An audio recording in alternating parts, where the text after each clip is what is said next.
हम संपूर्ण प्रकार के दुख नष्ट हो जाते हैं पार्थिव पूजा करने से। सुन लीजिए, मिट्टी के शिवलिंग बना करके उनको पूजन किया जावे तो क्या प्रभाव है इसका। अपमृत्यु हरम काल मृत्यु शापि विनाशनम।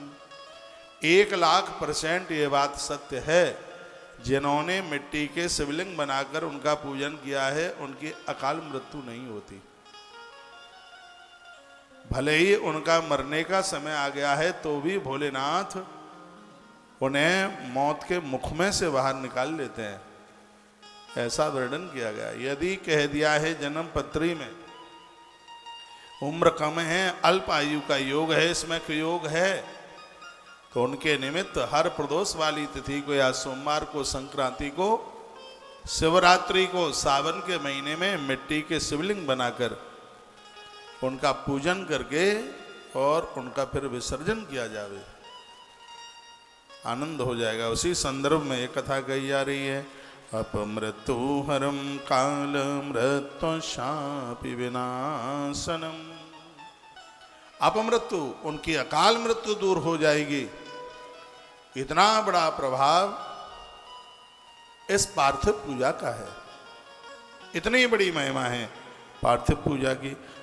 वर्णन किया गया। कलत्र पुत्रादि धन धान्य प्रथम ध्वजा। कलत्र कहते हैं पत्नी, पुत्र, धन, संपदा, ये सब चीजें भगवान महादेव, थोड़ा धीमे हो जाओ मुझसे मिल, पार्थिव पूजा से ये सब चीजें मिल जाती हैं। पत्नी मिल जाएगी, बच्चे मिल जाएंगे, धन संपदा मिल जाएगी। इससे मिट्टी की इतनी बड़ी महिमा। अन्नादि भोज्यम वस्त्रादि सर्वमोत्य पद्धते यदः। जो मिट्टी हमें अन्न देती है, वस्त्र देती है, पानी देती है, रहने को ठिकाना देती है, उस मिट्टी के शिवलिंग से भगवान शिव अति प्रसन्न होते हैं। ततो मृदादि प्रथमा पूजा अभिष्ट प्रदा हुई। भगवान शंकर की विविध प्रकार से पूजा की जाती है, लेकिन मिट्टी से शिवलिंग बना करके पूजा जाता है। इससे बड़ी कोई पूजा ही नहीं है भगवान महादेव की। सबसे बड़ी पूजा है, इसको पार्थिव पूजा कहते हैं। इसमें पार्थिव शिवलिंग जिनकी ऊंचाई अंगूठे के बराबर होती है और मोटाई उंगली के बराबर होती है, जिसकी ऐसे शिवलिंग बनाए जाते हैं। उसी का वर्णन किया है, पूछा गया है, कहा गया है पुरुषाणाम च नारीणाम अधिकारोत्र निश्चितम। इसमें स्त्री और पुरुष दोनों का अधिकार है। सबसे पहले यहाँ पर मिट्टी के शिवलिंग अपनी धरती पर वाणासुर ने बनाए, सहस्रबाहु अर्जुन ने बनाए। लंका से लौटती हुई माता जानकी ने बालू के शिवलिंग बनाए रामेश्वरम में, जो आज भी वहाँ सुरक्षित है। मात्र शक्ति के लिए तो मृत्यु लोक का वरदान है। मिट्टी के शिवलिंग बनाकर उनका पूजन करके फिर उनका विसर्जन कर दें। नद्याम तड़ागे कूपे वा जलांतर मृदमा हरेत। मिट्टी कहाँ से लाए? नदियों में से लाइए, सरोवरों में से लाइए, कुएं में से लाइए। संशोध्य गंध चूणे न पेशयता सुमंडपे। उस मिट्टी को पहले सुखाया जाता है, फिर बारीकी से पीसा जाता है, फिर उसको छाना जाता है, फिर उसमें राख मिलाई जाती है, फिर उसमें जल, गंगा जल और उसमें गन्ने का रस और गैया का, गौ माता का कच्चा दूध डाल करके फिर उसको माड़ा जाता है। बहुत लोग तो मिट्टी को पामों से खूंद खूंद करके तैयार करते हैं। ये कुंभकार के मटके नहीं बन रहे हैं, घड़े नहीं बन रहे, सब पामों से उसको खूंद खूंद के तैयार करें। इसको हाथों से ही तैयार किया जाता है। इसकी बहुत बड़ी महिमाएं हैं। ब्राह्मण यदि मिट्टी के शिवलिंग बनाता है तो उसके लिए मिट्टी सफेद रंग की होनी चाहिए। क्षत्रिय यदि शिवलिंग बनाता है तो उसकी मिट्टी है लाल रंग की होनी चाहिए। और यदि वैश्य शिवलिंग बनाता है तो उसकी जो मिट्टी है वो पीले रंग की होनी चाहिए। और कनिष्ठ वर्ण का व्यक्ति यदि शिवलिंग बनाता है तो उसकी वह जो मिट्टी है वो सांवली होनी चाहिए। ऐसा विधान बताया गया है। और आनंद की बात यह है, विधान तो ये है, फिर भी चारों वर्ण के लोग चारों तरह की मिट्टी से शिवलिंग बनाकर अपने जीवन को कृतकृत कर सकते हैं। किसी विशेष संकल्प के लिए आप शिवलिंग बना रहे हैं, यदि आपका जन्म ब्राह्मण घर में हुआ है तो श्वेत मिट्टी से शिवलिंग बनाइए। यदि आप क्षत्रिय घर में हैं तो लाल मिट्टी से बनाइए। आवेश्य हैं तो पीली मिट्टी से, खूब पीली मिट्टी, लाल मिट्टी, श्वेत मिट्टी सब मिलती है। आप कनिष्ठ वर्ण के जीव हैं तो काली मिट्टी भी बहुत मिलती है, तो काली मिट्टी के द्वारा शिवलिंग बनाया जाए। सफ़ेद मिट्टी से शिवलिंग बनाया गया है, इसके द्वारा विद्या मिलती है। और लाल मिट्टी के द्वारा शिवलिंग बनाए गए हैं, इससे शरीर को शक्ति मिलती है, रोग समाप्त हो जाते हैं। पीली मिट्टी से यदि शिवलिंग बनाए गए हैं तो इससे व्यापार में वृद्धि होती है, धन मिलता है, धन बढ़ता है, खजाना बढ़ता है। और सांवली काली रंग की मिट्टी से शिवलिंग बनाए गए हैं तो इसमें आप पूरे जगत की, दुनिया की, परिवार की, माता पिता की सेवा करने वाले होते हैं। 4 प्रकार की मिट्टी से शिवलिंग बनाने की इतनी बड़ी महिमा है। संशोध्य गंध चूड़ेन पेशयत्वा सुमंडपे, मिट्टी को अच्छी तरह से सान करके, बना करके और उसको मंडप में रखिए, जिसमें कुत्ता बिल्लियां मुंह न मारे, शुद्ध उसकी पवित्रता बनी रहे।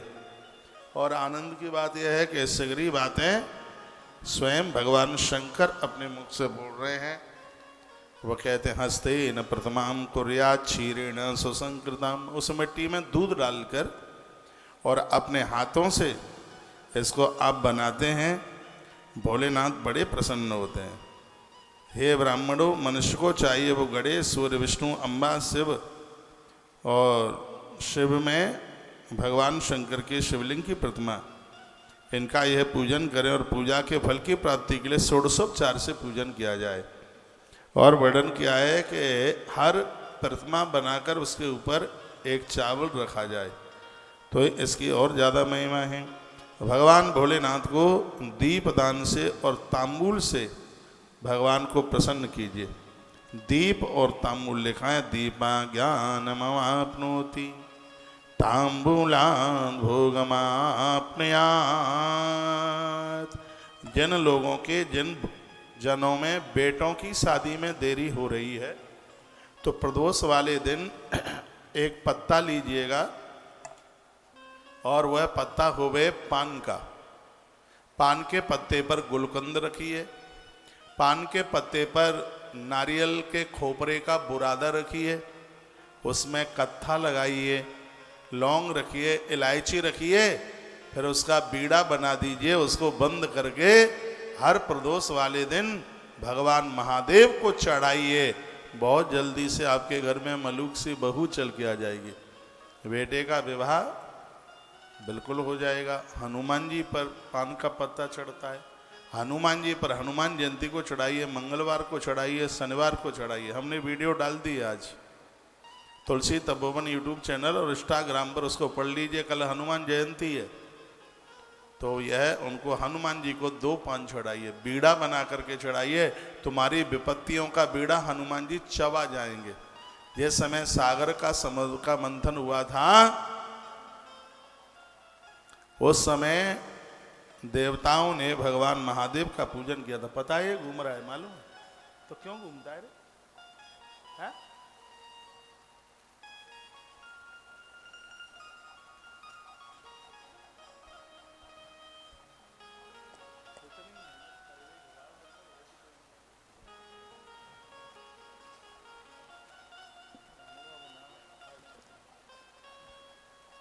क्यों घूम रहा है?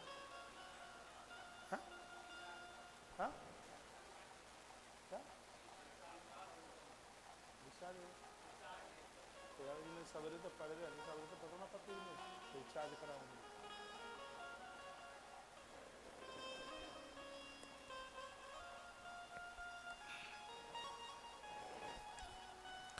तो पूजा में पान के पत्ते की बहुत बड़ी महिमा है। तो इस ग्रंथ में भी लिखा हुआ है कि भगवान के लिए आप क्या क्या, दीपा ज्ञानमवाप्नोति ताम्बूलाद् भोगमाप्नुयात्। देवताओं को दीप दिखाने से ज्ञान बढ़ता है और तांबुल चढ़ाने से संसार की भोग वस्तुएं प्राप्त होती हैं। तस्माद् स्नानादिकम, स्नान करने के बाद में नमस्कार जपस्यैव सर्वाभीष्ट प्रदाभुः, भगवान को नमस्कार करें, मंदिर में बैठ कर के जप करें। ये सब चीज़ें आपको बहुत कुछ दे देंगे। इतना दे देंगी कि आप संभाल नहीं पाएंगे। विघ्नेश पूजयान सम्यक भूलोक अभीष्टमाप्नुयात्। इस कलयुग में विघ्नेश यानी गणेश जी की पूजा बड़ी दिव्य मानी जाती है, और बिना भगवान गणेश की पूजा के बिना तो कोई भी पूजा पूरी ही नहीं होती। इसलिए हर पूजन में आप देखते हैं कि सबसे पहले भगवान गणेश को पूजा जाता है, सुपारी बना ली जाती है, गौरी गणेश की पूजा की जाती है। ऐसा वर्णन किया गया, गणेश की पूजा से इस भूलोक में संपूर्ण मनोरथ सिद्ध हो जाते हैं। एक भी काम ऐसा नहीं रहता जो भगवान गजानंद की पूजा करके वह पूरा न होवे। श्रावण और भादों के महीने में शुक्ल पक्ष की चौथ को, शुक्रवार को सत्वता नक्षत्र आने पर, सत्वसा नक्षत्र आने पर धनु राशि के जिस समय सूर्य हों उस समय गणेश जी की विधिपूर्वक पूजा की जावे। तो इसमें वर्णन किया गया है कि तुम्हें सोचने में देर लगेगी लेकिन काम को पूरा होने में देर लग नहीं सकती। लेकिन ये मुहूर्त कभी कभी चल करके आते हैं। यदि ये मुहूर्त ऐसे चल के आ जाए और उस समय पूजा हो जाए, आनंद हो जाएगा। नित्य कर्म मास पक्ष और वर्ष में क्रमशः वर्णन किया गया है कि नित्य जो आप जो रोजाना करते हैं ना, जिसको नित्य कर्म बोलते हैं, इसमें वर्णन किया गया है कि 8 दिन में, 15 दिन में, महीने में और 1 साल में यदि पूर्व का पाप नहीं है तो उसका फल आपको इसी जन्म में मिल जाता है। बिल्कुल भी अपराध नहीं है पूर्व का तो किया तो हाल ही फल मिल गया है, ऐसा वर्णन है। ग्रंथों में वर्णन है, गंगा जी आप नहाते हैं, पूर्व का अपराध नहीं है तो तत्काल उसका फल है। और यमुना जी आप नहाते हैं, पूर्व का अपराध नहीं है तो उसका फल, यमुना स्नान का फल आपको 7 दिन में प्राप्त हो जाता है। इतना धर्म सत्कर्म कीजिए कि प्रारब्ध के जो अपराध हैं वो जल करके समाप्त हो जाए, धीरे धीरे पापों का क्षय होने लगे।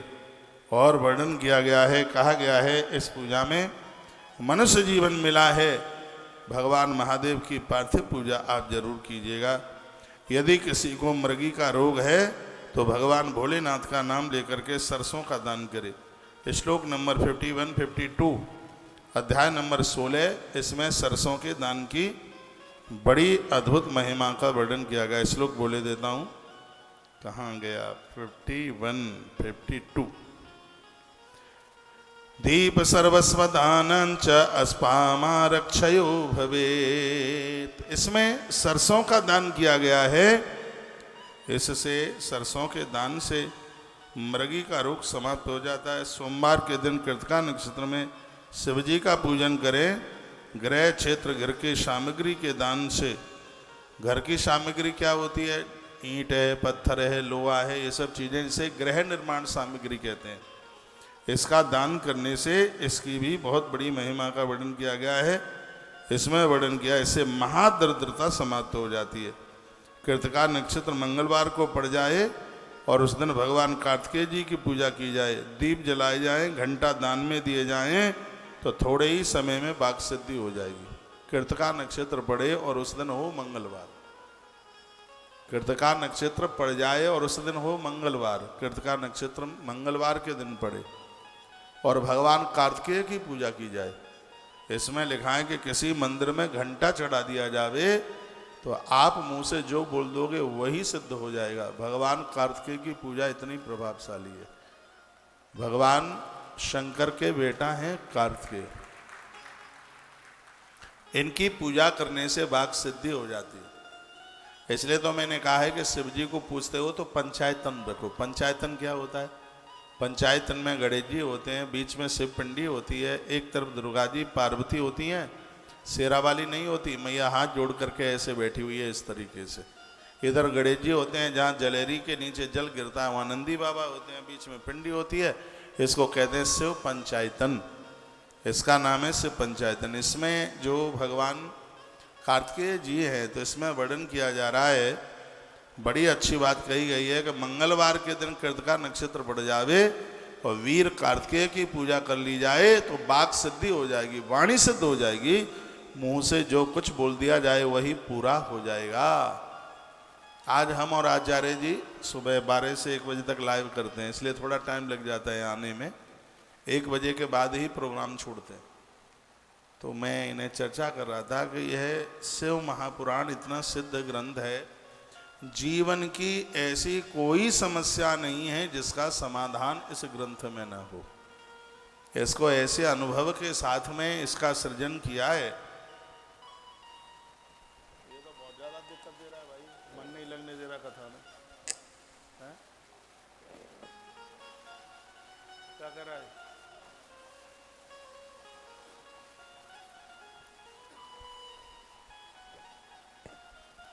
बोलिए भक्त वत्सल भगवान की जय हो। श्री हनुमंत बलवंत महाराज की जय हो। आज के आनंद की जय जय जय। श्री राधेश।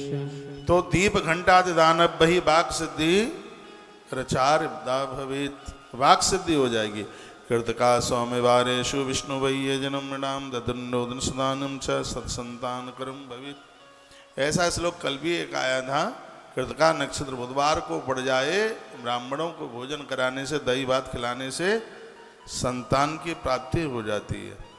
कृतका गुरुवारेषु ब्राह्मणो यना धनई मधुस्वर्णा जदानेन भोग वृद्धि भवे नृणाम।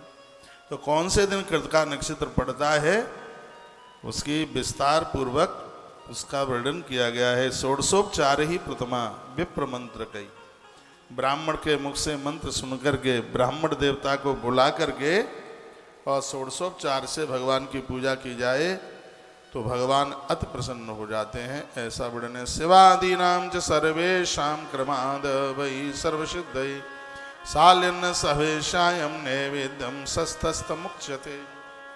साल्य अन्न,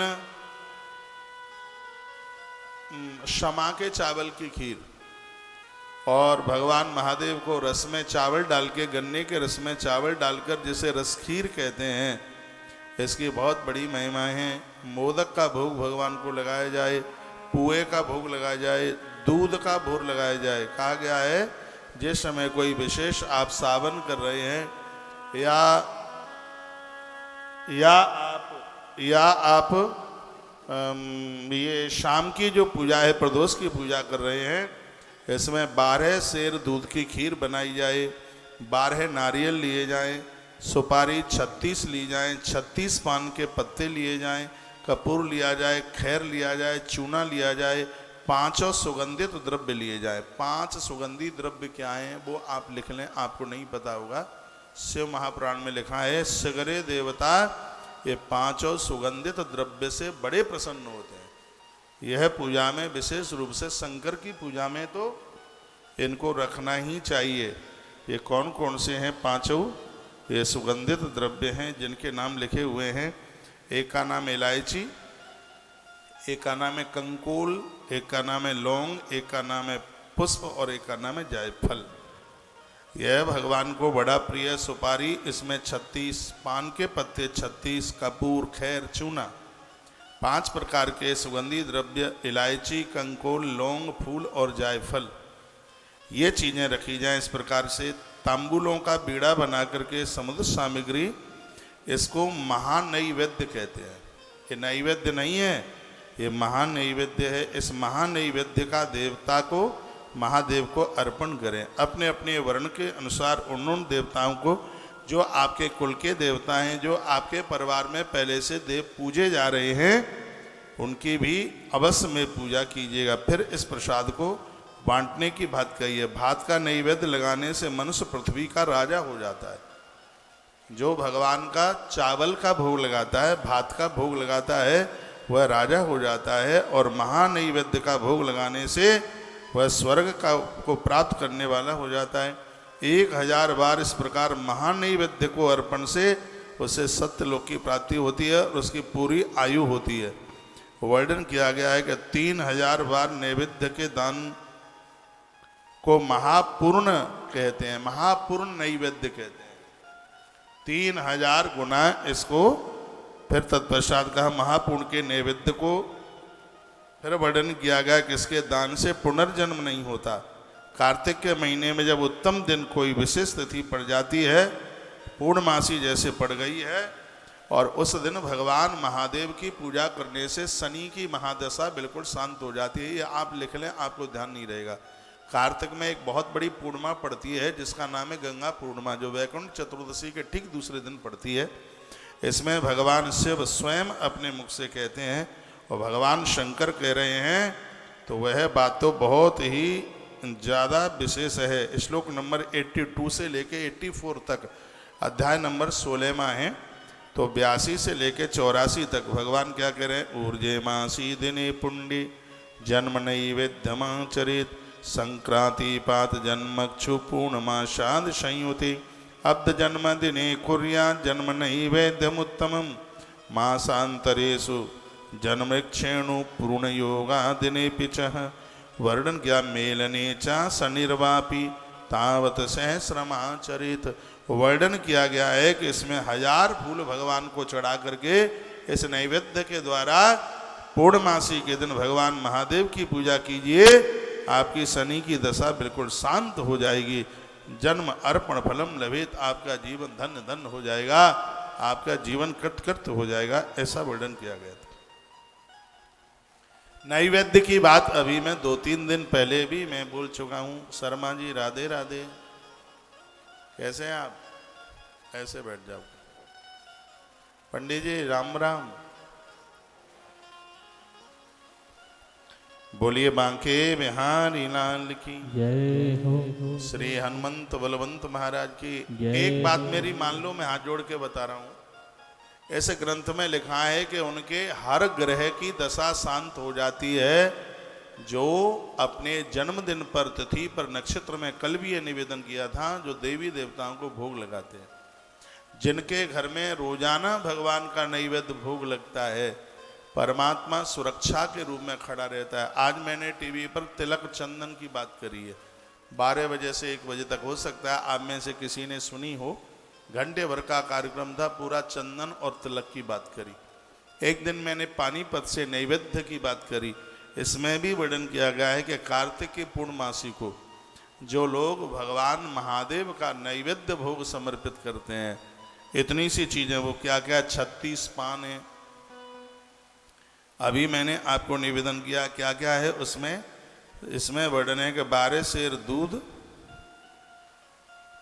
12 पकाए हुए पुए, 12 तरह के व्यंजन, मूंग, घी, शहद, लड़ुआ, 12 तरह का अन्न, दही, 12 सेर दूध, 12 नारियल, सुपारी 36 पान के पत्ते, कपूर, खैर, चूना और 5 द्रव्य इलायची, कंकुल, लौंग, फूल और जायफल, ये चीजें रख करके बीड़ा बनाया जाएगा पान का। इसे महानैवेद्य कहते हैं। इन चीजों से कार्तिक पूर्णमासी को भगवान महादेव का पूजन करने से संपूर्ण प्रकार की शनि की महादशा शांत हो जाती है। इतना बड़ा प्रभाव इसमें वर्णन।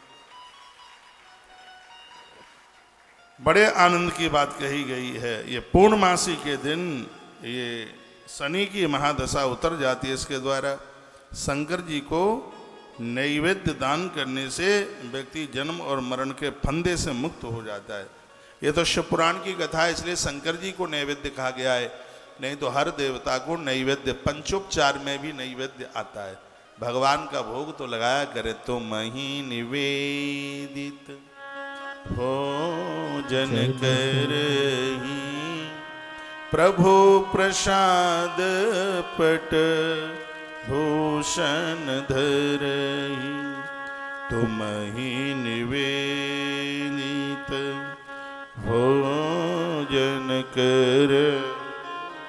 प्रभु प्रसाद पट भूषण धरहि, प्रभु प्रसाद पट भूषण धरहि। 103 नंबर के श्लोक में वर्णन किया गया कि जो भगवान को भोग लगाते हैं, परमात्मा धरती पर किसी भी वस्तु से उस जीव को असमर्थ नहीं रहने देता, ऐसा वर्णन किया गया है।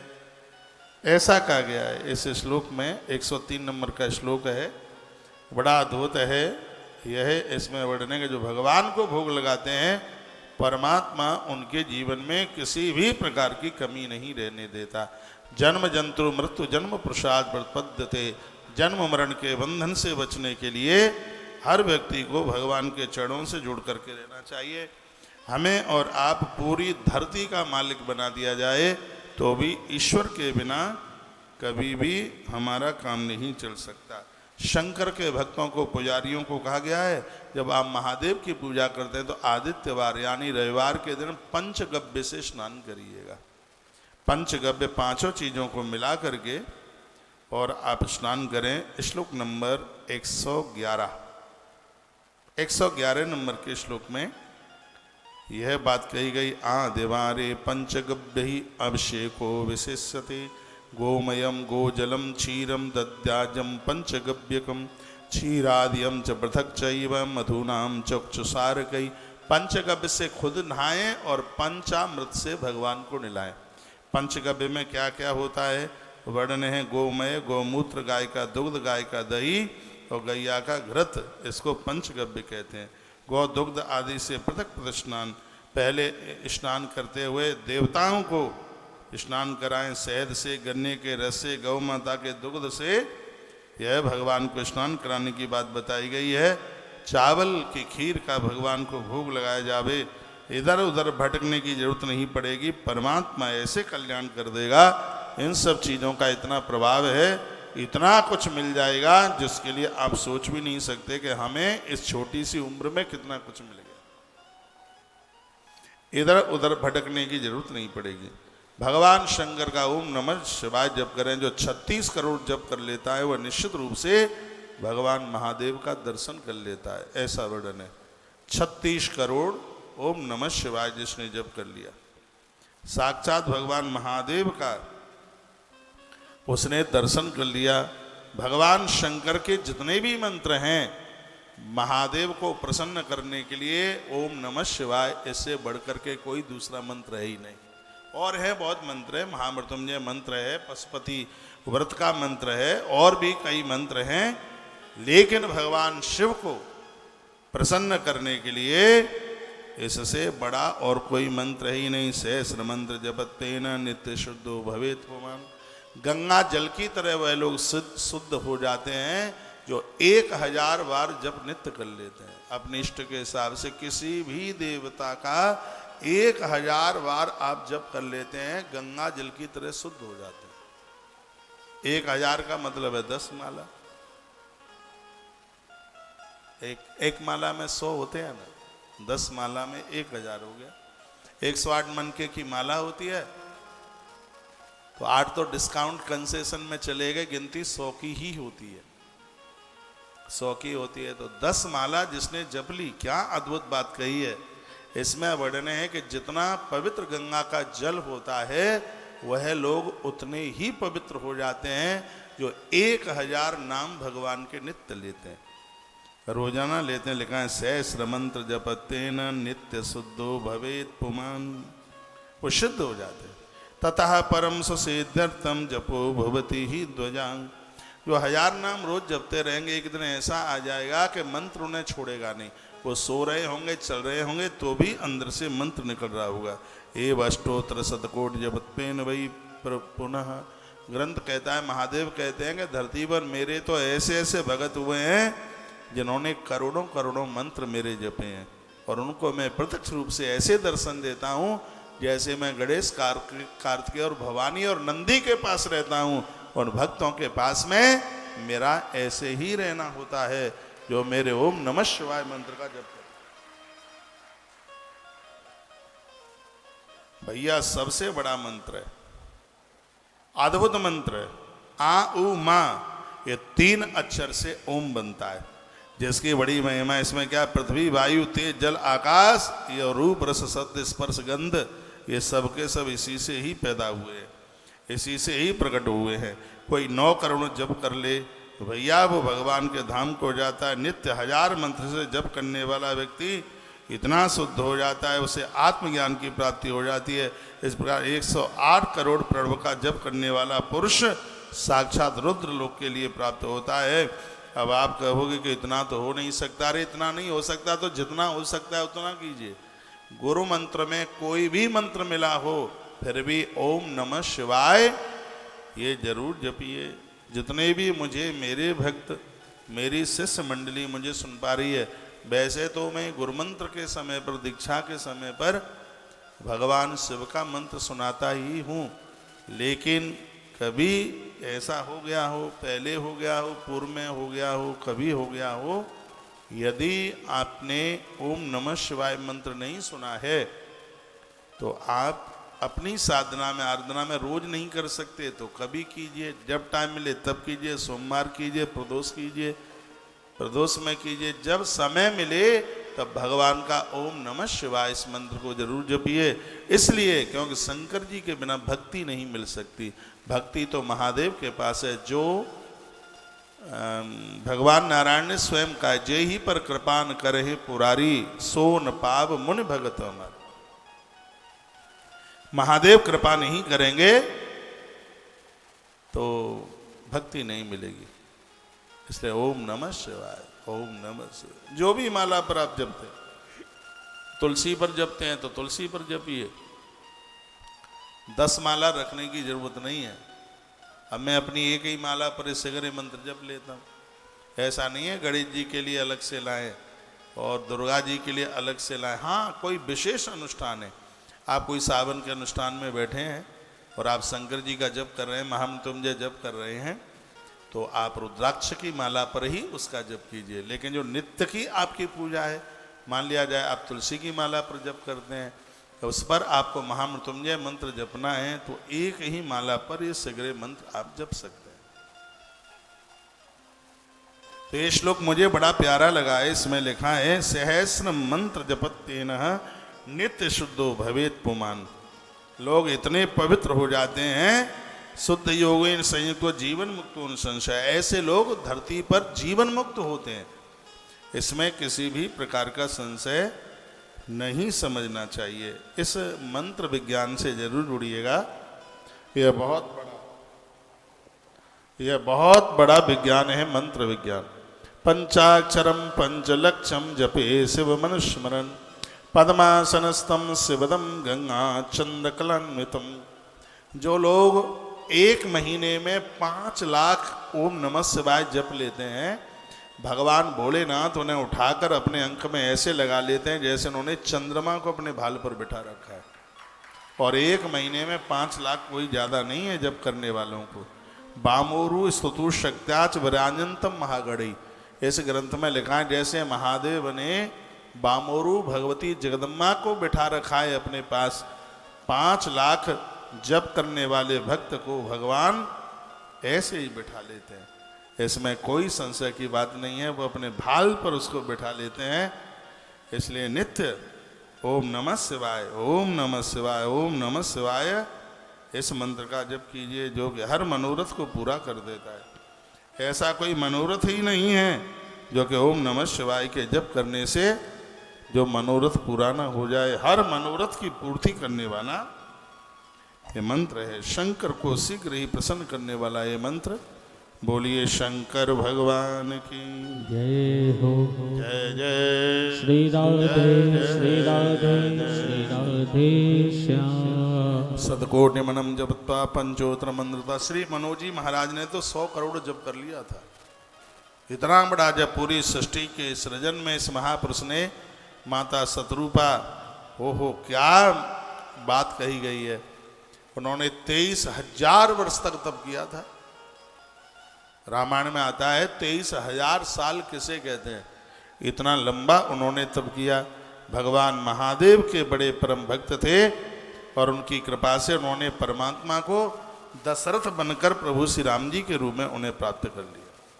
शक्ति लिंगम च देवीम च मत्ता सम शिव रूपकम। यह पूरी प्रकृति शिव और शिवा के ऊपर टिकी है। जहाँ नीचे जलेरी होती है वह माता पार्वती का रूप है। शिवलिंगम नाद रूपम बिंदु रूपम तो शक्तिकम, और शक्ति में समाया हुआ और जो शिव पिंडी है वो साक्षात पुरुष का रूप है। इस प्रकृति और पुरुष के ही द्वारा पूरी सृष्टि का सृजन हुआ है, इसके अलावा और कुछ भी नहीं है।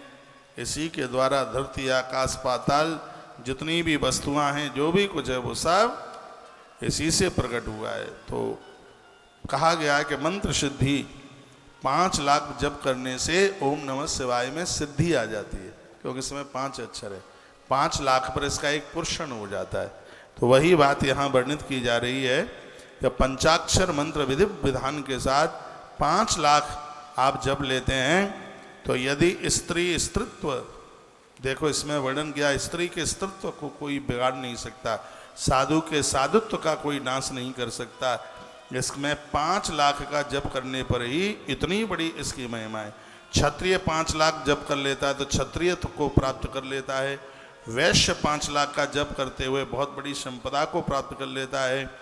और इसमें तो वर्णन है कि चारों वर्ण के लोग इस ओम नमः शिवाय इस मंत्र का जप करने के अधिकारी हैं, ऐसा वर्णन किया गया। बोलो भक्त वत्सल भगवान की जय हो, श्री हनुमान जी महाराज की जय हो, जय जय श्री राधे श्री राधे श्री राधे श्याम। वर्णन किया गया, चाहे स्त्री हो, चाहे पुरुष, चाहे ब्राह्मण हो, चाहे कनिष्ठ, कोई भी व्यक्ति क्यों न हो, इस मंत्र के जप करने से सगरे पवित्र हो जाते हैं, सबरे पावन हो जाते हैं। मंत्र विप्रतमापद्य पश्चात शुद्धो भवेद्वज।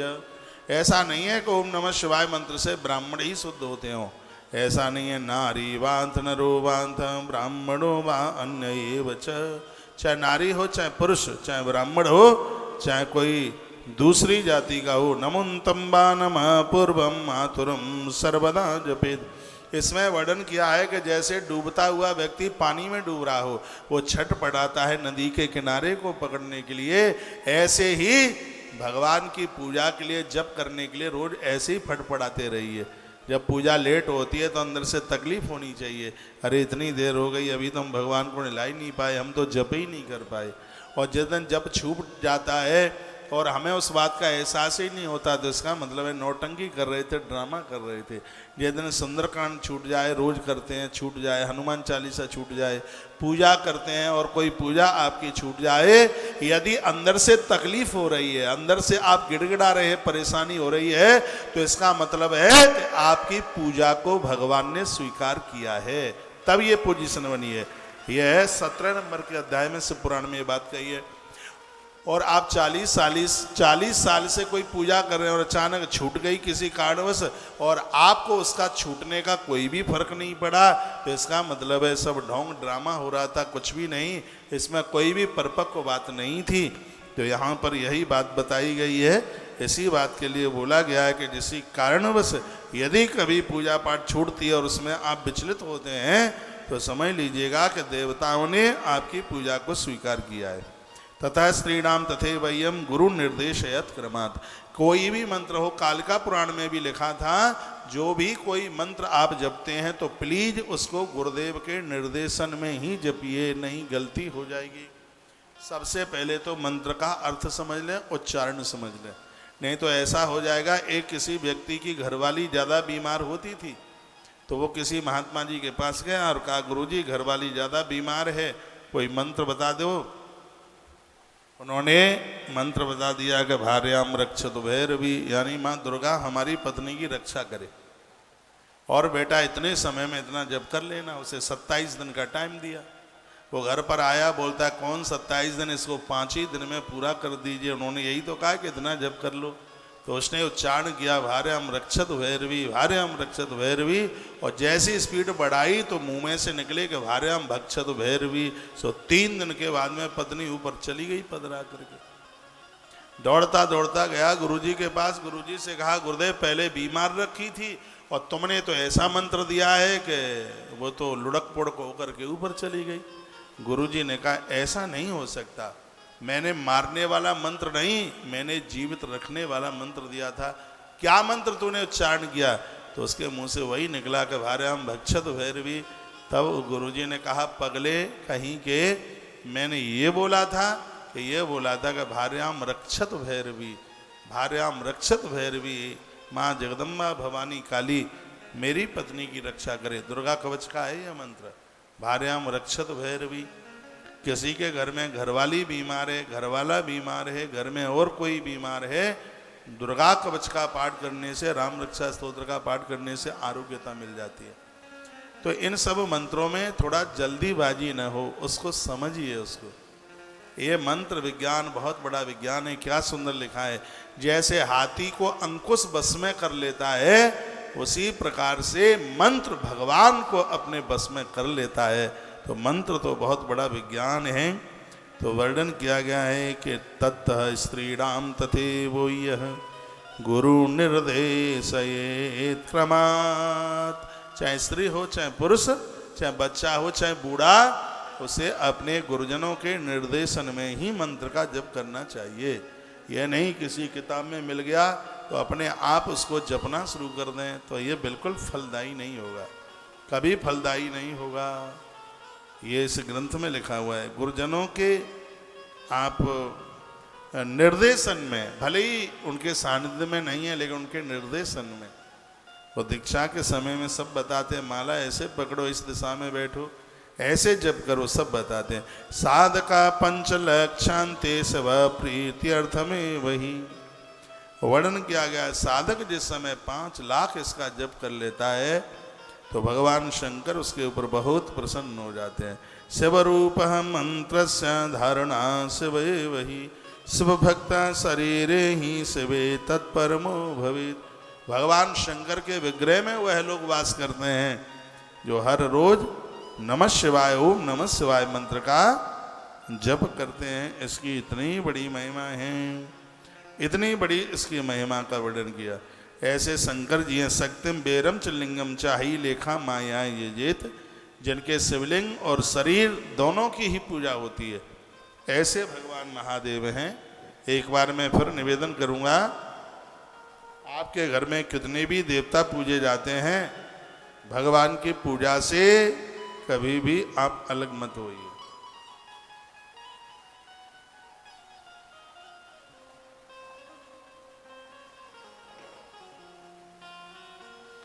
कितनी सुंदर बात कही है, जो कि मैं आपको पहली बार निवेदन कर रहा हूं। शिव भक्त के नाभि के नीचे का भाग जो जप करते हैं ना, जो नाभि के जो नीचे का भाग है, वहां ब्रह्मा जी बैठते हैं। शिव पुराण में लिखा है। जिस समय आपने नेत्र बंद किया,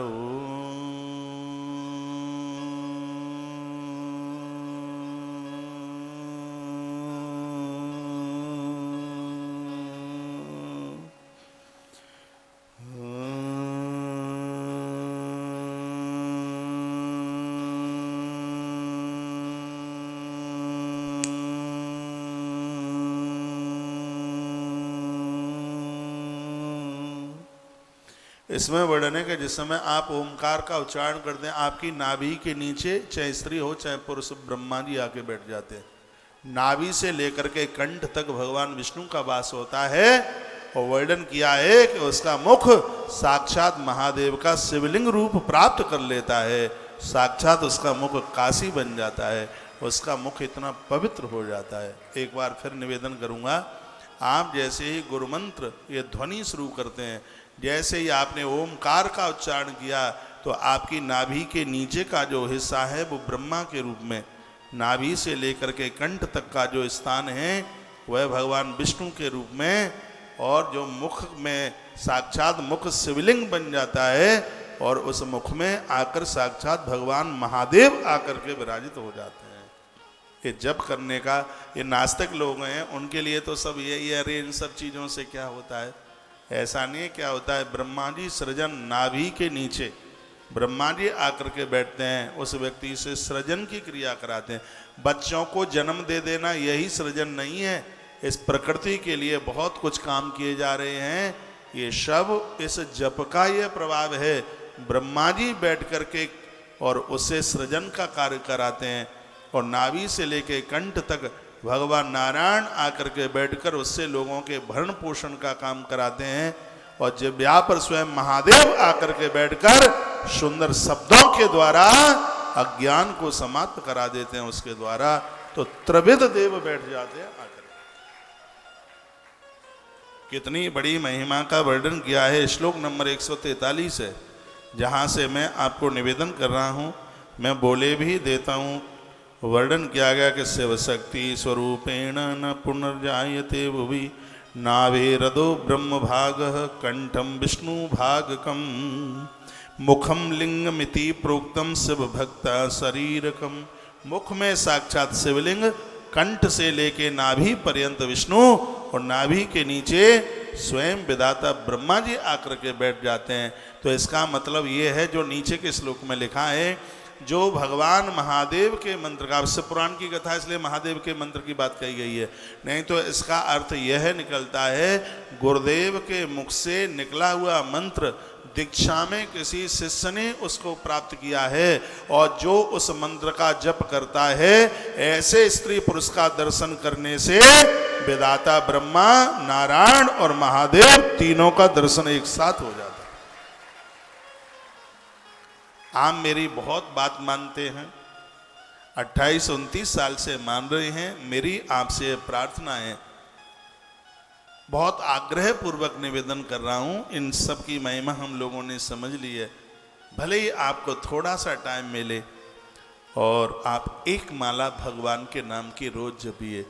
इससे यह होगा, आप घर से बाहर निकल के जाएंगे, जो आपका दर्शन भी कर लेगा उसका कल्याण हो जाएगा। आप स्वयं का तो कल्याण कर ही रहे होंगे, आप दूसरों का भी कल्याण कर रहे होंगे। मंत्र जपने का इतना बड़ा प्रभाव है। आप ठाकुर जी को नहलाते हैं, बहुत अच्छी बात है, भगवान को नहलाने से, प्रणाम करने से कुरुक्षेत्र में स्वर्ण दान करने का फल प्राप्त होता है, लेकिन उससे भी और ज़्यादा महिमा, मैं तो कहता हूँ ध्यान करने से भी ज़्यादा महिमा। मैं ध्यान करता हूँ, डेली करता हूँ, सुबह करता हूँ, 4:30 बजे करता हूँ, 4:30 बजे से लेकर के और लगभग मैं 4 बजे मैं बिस्तर छोड़ता हूँ, हर हालत में छोड़ता हूँ। मेरा एक जीवन जीने का एक कर्म बन गया है, अपने आप ही आँख खुल जाती है। पहले मैं खड़ा होता हूँ, थोड़ा एक्सरसाइज, पहले तो मैं कुछ नाम लेता हूँ, बैठे ही बैठे नाम लेता हूँ, मुझे उसमें 5-7 ही मिनट लगती है। 5 गैया का नाम लेता हूँ, पुण्य श्लोकों का नाम लेता हूँ, और माता जानकी की एक चौपाई बोलता हूँ। सुबह थोड़ा गोपी गीत भी बोल लेता हूँ, और सुबह के समय श्री कृष्ण गोविंद हरे मुरारे, रात्रि के समय पर मुझे मेरे दाता ने बहुत कुछ दिया है। ये रोज की मेरी कुछ स्तुतियाँ बन गई। कुछ नहाते नहाते मैं बहुत नाम ले लेता हूँ, मैं हनुमान चालीसा रोज नहाते ही पढ़ता हूँ। कुछ कलश भरने के मंत्र हैं, मैं बहुत लंबे समय से नहाते ही समय ऐसी आदत में आ गया। कलश से मुखे विष्णु कंठे रुद्र समास्ता मूलित स्तो ब्रह्मा मध्य मातृगड़ा स्मृता कुच्छो तुषाग्रा सर्वे सप्तद्वीपाच मेदनी अर्जनी गोमती चैवा चंद्रभागा सरस्वती। दुनिया भर के नाम ये मैं नहाते नहाते, और नहाने के बाद मैं थोड़ा फिर टॉवेल से शरीर को पहुँचते पहुँचते, पहले तो मैं नहाने के बाद में सीधे भगवान को एक धोख लगाता हूँ, प्रणाम करता हूँ, और शरीर को भी पहुँचता रहता हूँ और भगवान के नाम भी लेता रहता हूँ। उसके तत्पश्चात, यह करने के तत्पश्चात मेरा जो नित्य का जो जप है, इसके बिना नहीं हम रह सकते। मैं एक क्रम आपको बता रहा हूँ, हम थोड़ा बहुत ध्यान भी करते हैं, योग में भी बैठते हैं, ये सब चीज़ें बढ़िया हैं, लेकिन जब से इस महापुराण में ये पढ़ा है कि जप करने वाले व्यक्ति के नाभि के नीचे ब्रह्मा और कंठ नाभि के बीच में विष्णु और उसके मुख में स्वयं शिवलिंग आकर के विराजित हो जाता है, और ऐसा व्यक्ति जब किसी को अपना शकल दिखाता है, अपना दर्शन देता है, तो सामने वाले के ताप प्रताप और संताप ये सब खत्म कर देता है। ये शिव महापुराण की कथा बड़ी अद्भुत है। इस श्लोक पर आप निशान भी लगा सकते हैं। जो मैंने आपको बोला है ये कौन सा है, श्लोक नंबर 143, 144, ये 2 श्लोक इसी बात के लिए दर्शित कराते हैं। ये कहते हैं कि नाभि रधो ब्रह्म भाग कंठम विष्णु भागकम, नाभि के ऊपर कंठ तक विष्णु, नाभि के नीचे ब्रह्मा, और क्या लिखा, मुखम लिंगमिति प्रोक्तम, मुख तो साक्षात शिवलिंग बन जाता है उनका, जो नित्य भगवत जप करते हैं। ये वह कथा है जो मैंने पूर्व के दिनों में नहीं सुनाई है, और ये मैं फरीदाबाद के पवित्र व्यासपीठ से आपके बीच में निवेदन कर रहा हूँ। एक बार बताइए, क्या मेरी लैंग्वेज आपकी समझ में आ रही होगी? तो आप जप करना शुरू कर दीजिएगा। आपको गुरु मंत्र में कोई भी मंत्र मिला है भगवान शिव के, चलो ठीक है, आपकी मुलाकात आपके गुरुजनों से नहीं होती, संत तो सब गुरु ही हैं। जो भी कोई महापुरुष महात्मा आपको मिले उन्हें कह देना, महाराज जी हम माँ दुर्गा का मंत्र सुनते हैं, गुरुजी आप हमें एक बार थोड़ा दुर्गा जी का मंत्र सुना दीजिए, गणेश जी का मंत्र सुना दीजिए, महादेव जी का मंत्र सुना दीजिए, और वह आपको वह मंत्र सुना देंगे और उसको आप जपना शुरू कर देना। कोई भी मंत्र आपको गुरु मंत्र में मिला है, मैं एक बार फिर निवेदन करना चाहूँगा, ओम नमो भगवते वासुदेवाय और ओम नमः शिवाय, कि हर जीव मात्र के लिए दोनों मंत्रों का जप करना बहुत ज्यादा जरूरी है। इससे ही तो आप परम वैष्णव और परम शैव बन। ये मंत्र जो दीक्षा के 8 मंत्र हैं उनमें से इनका नाम आता है। सोई ओम नमः शिवाय और सोई ओम नमो भगवते वासुदेवाय। माता पार्वती ओम नमो भगवते वासुदेवाय जपती है, भगवान प्रभु श्री राम जी ओम नमः शिवाय जपते हैं। बड़े आनंद की बात है। तो यह तो बड़े अद्भुत मंत्र हैं। आइए मैं इन प्रसंगों को थोड़ा और आगे के लिए बढ़ाऊं। इस प्रकार से मन में विचार रखें। कहा कि मर जाने के अनंतर जिनका दाह संस्कार हुआ हो अथवा जो मृत होकर दाह रहित हों, उन पितरों के उद्देश्य से शिवजी को आदि पितर का स्वरूप समझकर उनकी पूजा करें। और आप जो जप करते हैं इससे वह लोग भी तृप्त हो जाते हैं खानदान में जिनका कभी भी दाह संस्कार नहीं हो पाया, जिनको अग्नि मुखाग्नि नहीं हो पाई। अभी देखो कोरोना में कितने लोग चले गए हैं, मृत शरीर भी नहीं मिल पाए, कहाँ कैसे जलाया के फेंक दिया पता भी नहीं रहा। लेकिन वर्णन किया है कि जो गुरुमुख से सुने गए मंत्र को उच्चारण करता है, जप करता है, वह अपनी सैकड़ों पीढ़ियों का तारण कर देता है। इतनी बड़ी महिमा है महाराज मंत्रों।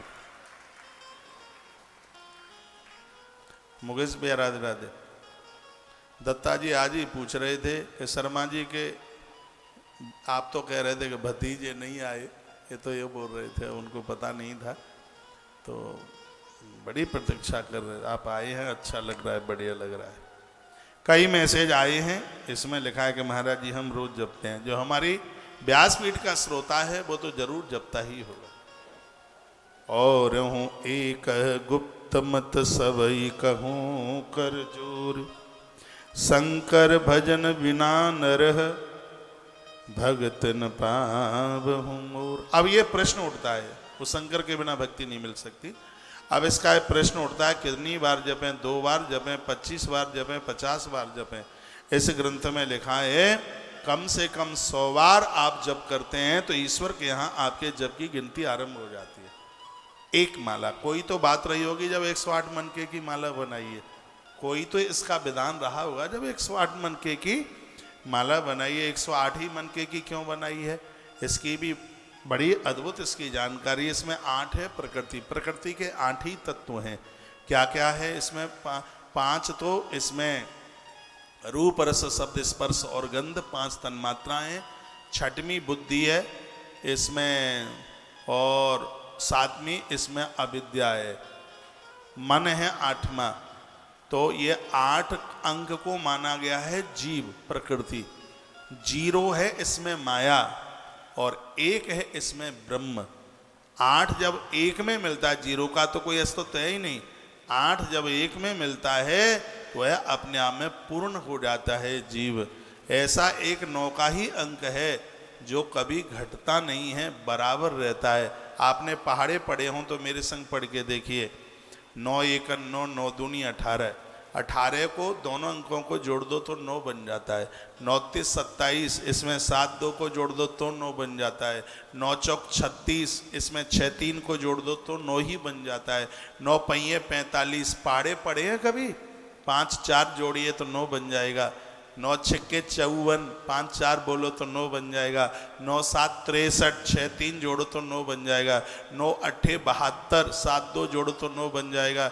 9 9 81, 8 1 जोड़ो तो 9 बन जाएगा।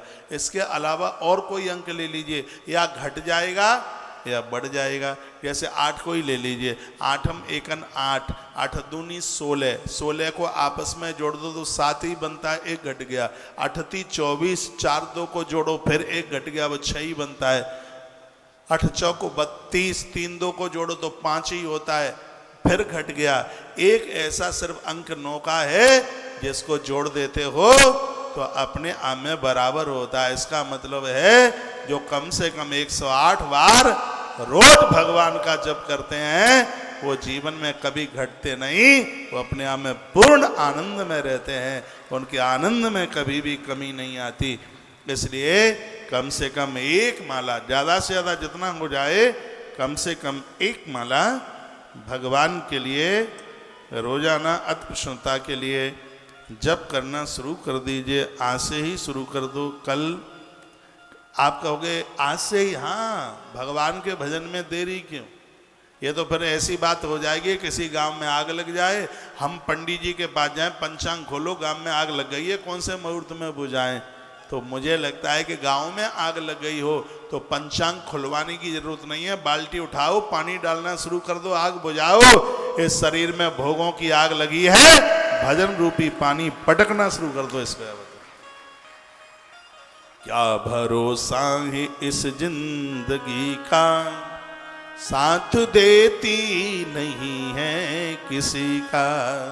श्वास का तो पता नहीं है, जो चली गई है वो लौट करके भी आवेगी कि नहीं, पता भी नहीं है। उठ जाग मुसाफिर भोर भई, अब रैन कहाँ तू सोबत है, जो सोबत है वे होवत है, जो जागत है सो पावत है। बोले भक्त वत्सल भगवान की जय। अब जग जाइए और भगवान के काम में लग जाइए। भोर में थोड़ा जल्दी से जागिए, 20 साल उम्र मिल जाएगी, सगरी बीमारियां खत्म हो जाएंगी, टेंशन खत्म हो जाएंगे। भोर में जागने के इतने बड़े फायदे हैं। नहाइए धोइए, एक्सरसाइज कीजिए, भगवान का बंधन पूजन कीजिए। एक श्लोक बड़ा अद्भुत है इसमें, शिवस तथा प्रकृत्यादि वशीकृतादि तिष्ठति। जो भगवान शिव की पूजा करते हैं पूरी दुनिया को अपने वश में कर लेते हैं। जो देवी देवताओं की पूजा करते हैं, मंत्र जप करते हैं, पूरी दुनिया को अपने वश में कर लेते हैं। इसमें बिल्कुल भी संशय वाली बात नहीं है, बिल्कुल भी संशय वाली बात नहीं है इसमें। आज हमने चंदन के बारे में कुछ, जो तिलक आप लगाते हैं उसके बारे में वर्णन किया। उसमें वर्णन था जो श्यामा बिंदी रखते हैं वो शांति देती है, जो लाल तिलक लगाते हैं ये दुनिया को अपने बस में कर लेते हैं, जो पीला चंदन लगाते हैं वो पूरे जगत से सम्मान प्राप्त कर लेते हैं, उनको सम्मान श्री, उसको विभूति मिलती है। और जो सफ़ेद तिलक लगाते हैं वो मोक्ष को प्राप्त होते हैं। आज हम पूरा तिलक की ही बात करते रहे। हमारे पूर्व के लोग हो सकता है उतने पढ़े लिखे ना रहे हों, लेकिन उनको समझदारी बहुत थी, उन्हें जानकारी बहुत थी। अरे यहाँ तक वर्णन किया गया था कि ऐसे उंगली से आप तिलक लगाते हैं तो ये शांति देती है, बीच वाली उंगली से आप लगाते हैं तिलक तो ये आपको आयु देती है ये, और ये वाली जो उंगली है ये तो जब त्रिपुंड लगाते हैं तभी इसको प्रयोग में लिया जाता है, वैसे नहीं इसको लिया जाता प्रयोग में, ना जप में लिया जाता। तो आज काफ़ी ऐसी बातें बताई गई। यहाँ बड़ा सुंदर सा लिखा गया है और इसमें कहा गया है कि जो भगवान शिव की पूजा करते हैं, भगवान महादेव को मानते हैं, वर्णन किया है कि पूरी धरती को वो अपने बस में कर लेते हैं, पूरी दुनिया खिंचती हुई उनके पास चल करके आ जाती है।